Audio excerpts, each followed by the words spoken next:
नमस्कार साथियों, कैसे हैं आप सब। उम्मीद करता हूँ आपकी तैयारी अच्छी चल रही होगी। आज का हमारा जो चर्चा का विषय रहने वाला है वो भारतीय संविधान के भाग से जुड़ा तथ्य को हम चर्चा करने वाले हैं। भारतीय संविधान के प्रमुख भाग और लगातार यहाँ से क्वेश्चन जो है पूछा जाता है और कई वर्षों में पूछा भी गया है। तो हम एक एक करके जो है भारतीय संविधान के प्रमुख भागों को देखेंगे और टोटल जो भाग है उसके बारे में भी हम जानने का प्रयास करेंगे।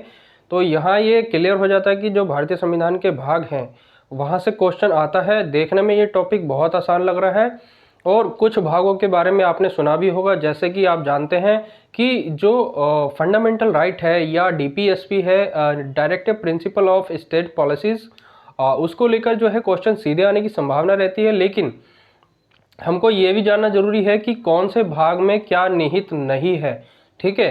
तो वहां पर क्वेश्चन करेक्ट होने की संभावना बढ़ जाती है। आप सबको पता है कि जो संविधान के भाग हैं वो टोटल जो भाग हैं वो 22 भागों में विभक्त है और उसमें जो है लगातार जो है संशोधन होता रहता है और लगातार जो है भाग बढ़ाने की संभावना भी रहती है।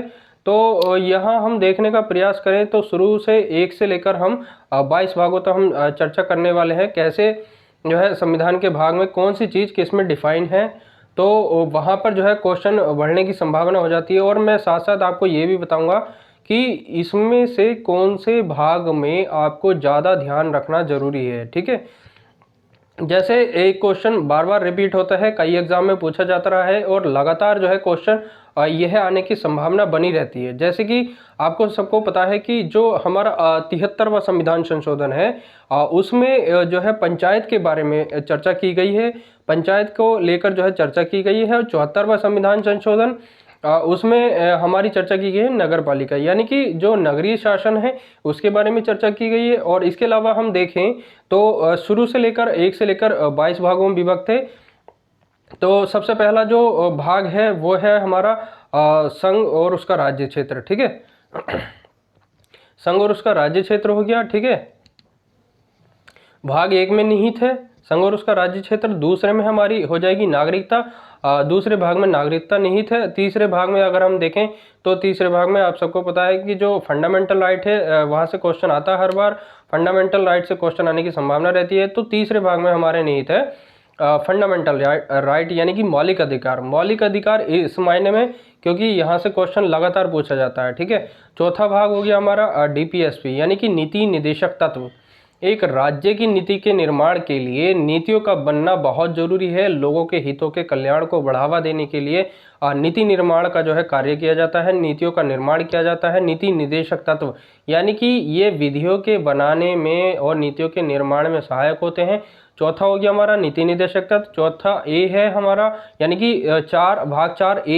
भाग 4 ए निहित है, उसमें निहित है हमारा मौलिक कर्तव्य यानी कि जो हमारे मौलिक कर्तव्य हैं। एक जो है भारतीय नागरिक होने के नाते व्यक्ति को मौलिक कर्तव्य अपने पता होना चाहिए।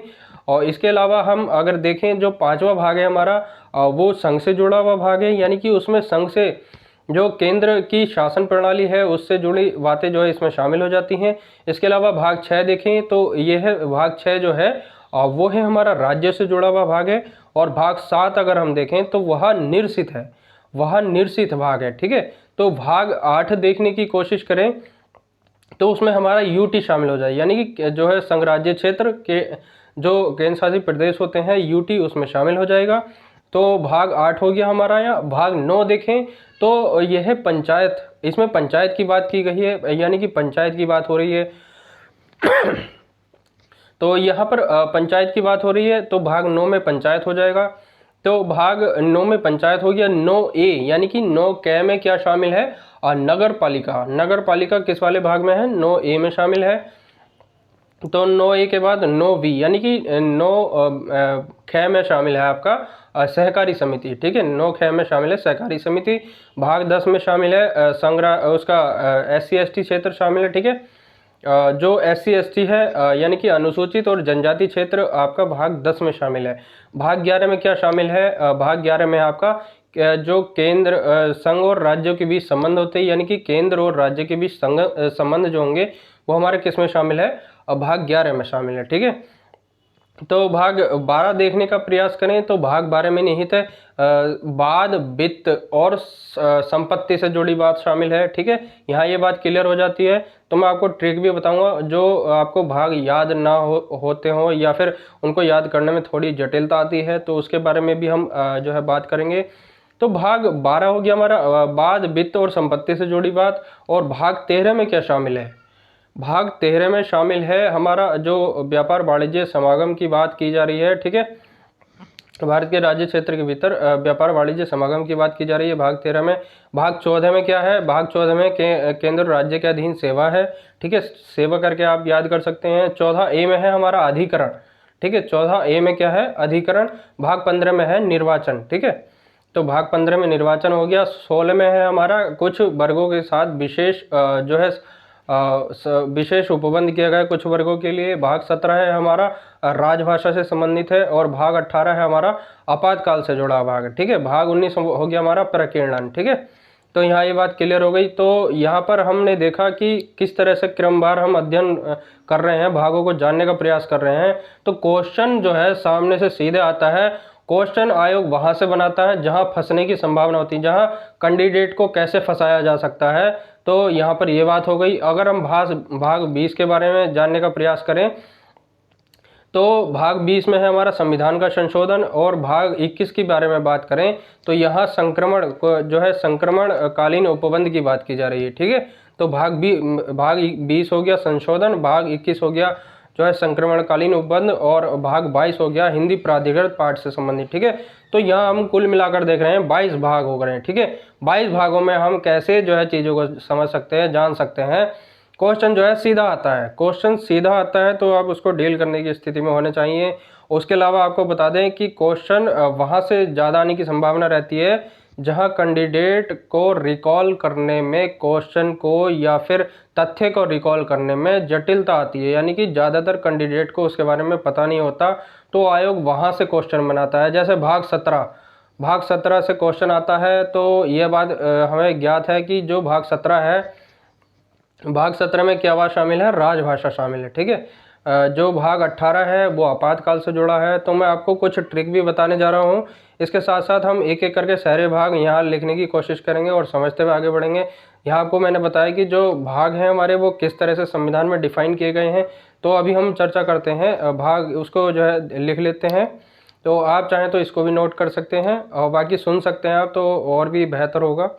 ठीक है, तो यहाँ हम देखें तो सबसे पहले जो भाग है भाग 1। ठीक है, भाग 1 में क्या निहित है? भाग 1 में निहित है हमारा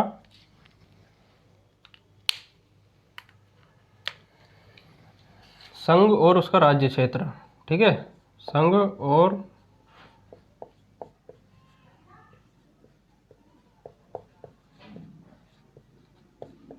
उसका राज्य क्षेत्र। ठीक है, यहाँ ये बात स्पष्ट हो गई।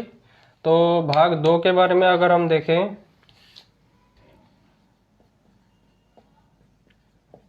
भाग 2 में क्या निहित है? नागरिकता। ठीक है, इसमें जो है क्या निहित है? नागरिकता।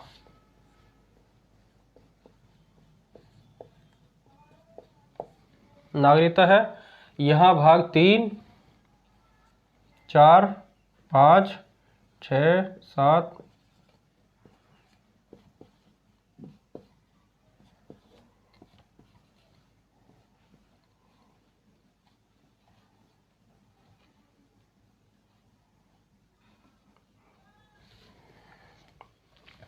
तो भाग 3 में शामिल है हमारा भाग 3 में मौलिक अधिकार यानी कि फंडामेंटल राइट। आप सभी को पता है कि जो मौलिक अधिकार है बहुत इंपॉर्टेंट होते हैं ये मौलिक अधिकार। और भारतीय जो जितने भी नागरिक हैं सबको मौलिक अधिकार दिए जाते हैं। इसके अलावा कुछ अन्य लोगों को भी मौलिक अधिकार दिए जाते हैं। तो यहाँ से क्वेश्चन हर बार पूछता है, तो यहाँ हम डबल स्टार लगा सकते हैं। मौलिक अधिकार यानी कि फंडामेंटल राइट। इसके अलावा भाग 4 में डीपीएसपी है, director principle of state policy. ठीक है, नीति निदेशक तत्व।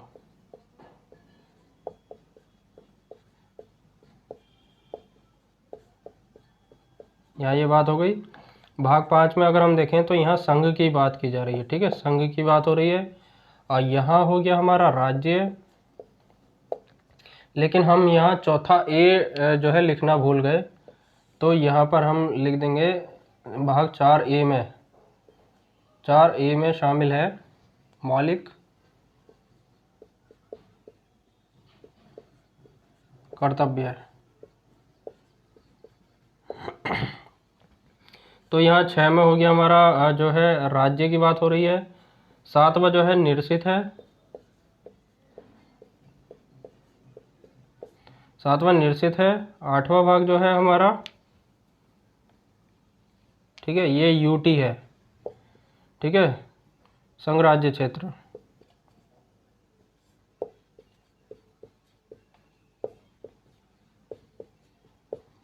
9वां भाग है हमारा, 9वां भाग है पंचायत। और 9A है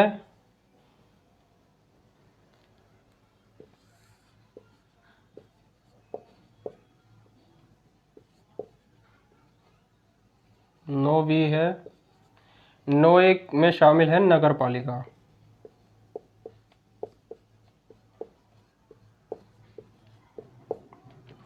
9B में शामिल है सहकारी समिति।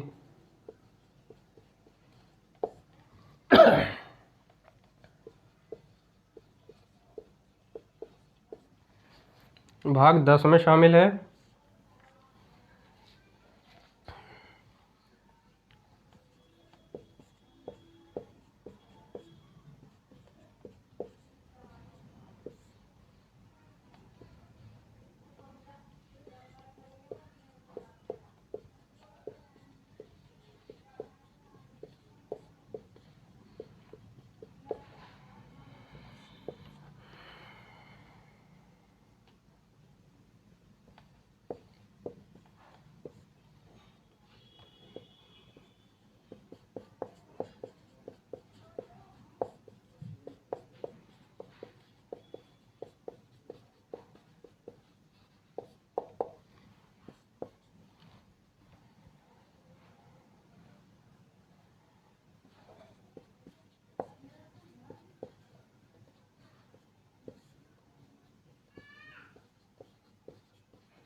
चौदह ए में हमारा हो जाएगा अधिकरण,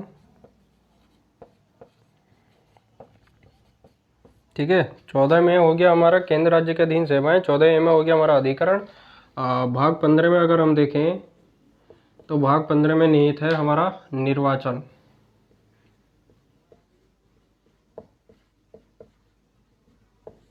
ठीक है। भाग 16 में अगर हम देखें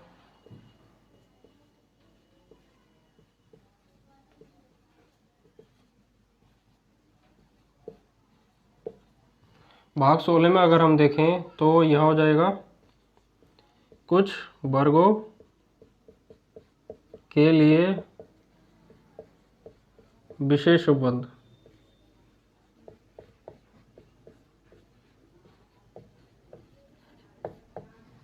भाग 17 में अगर हम देखें तो राजभाषा से जुड़ा भाग है। भाग 18 आपातकालीन। भाग 19 जो है वो प्रकीर्ण है। भाग 20 है संशोधन, संविधान का संशोधन।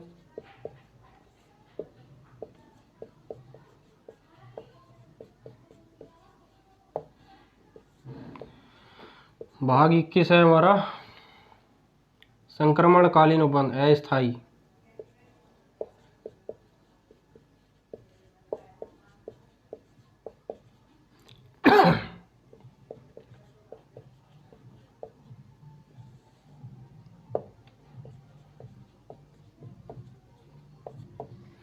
भाग 22 में हिंदी प्राधिकृत पाठ।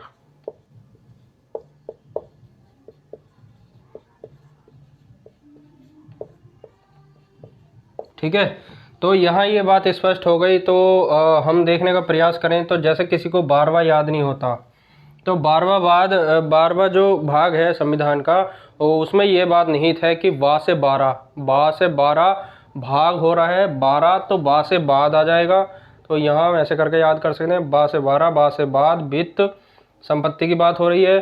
14 में सेवा, कितने प्रकार की सेवा हो रही है? 14 प्रकार की सेवा हो रही है। ठीक है, ऐसे करके याद कर सकते हैं हम।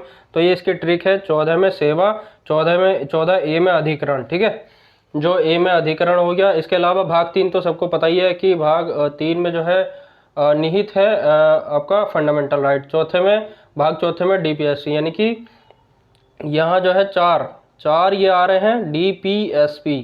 तो हम चौथे भाग को ऐसे करके याद कर सकते हैं कि क्या आ रहे हैं? 4 डीपीएसपी। कितने शब्द हैं? 4 शब्द हो रहे हैं, तो यहाँ पर भाग 4 आ जाएगा। ठीक है, तो उसके अलावा और कुछ देखने का प्रयास करें तो जैसे 10 है, भाग 10 से कई बार क्वेश्चन आया है, यहाँ स्टार लगा सकते हैं हम।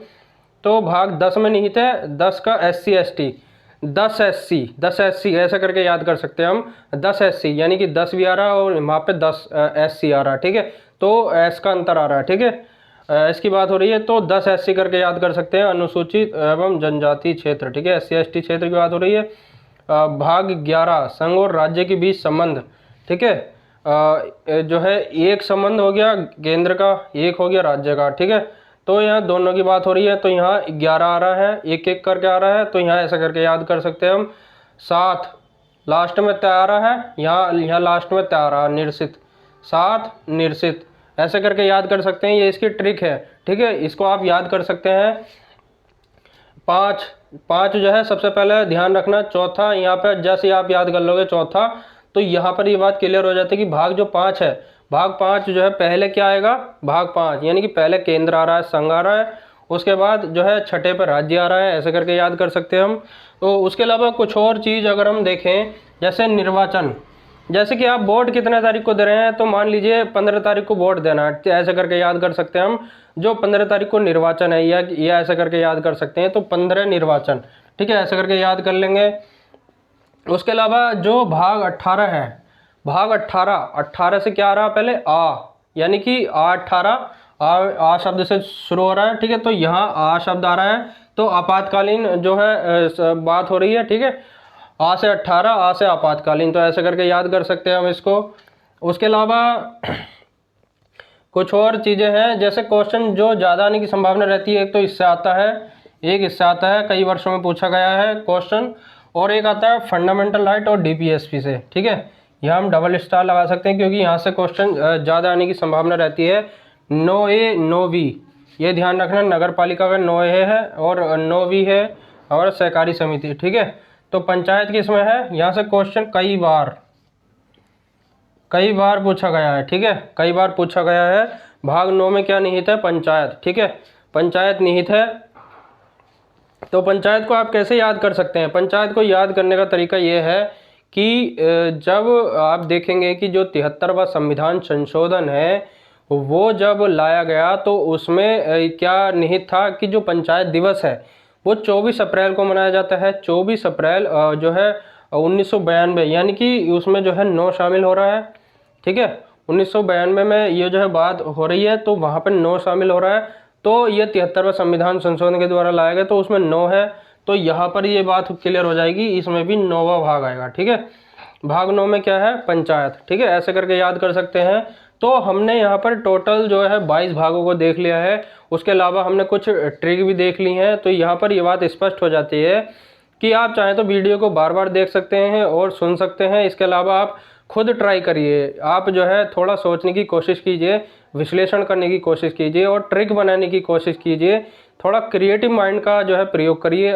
ऐसे करके आप चीज़ों को ज़्यादा समय तक याद कर सकते हैं, आपको रिकॉल करने में आसानी होती है। ठीक है, तो यहाँ हमारी चर्चा समाप्त होती है। मिलते हैं अगले वीडियो में।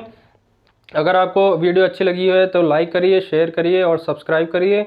ठीक है, तो अपने आसपास सफाई रखिए। मिलते हैं अगली वीडियो में। धन्यवाद।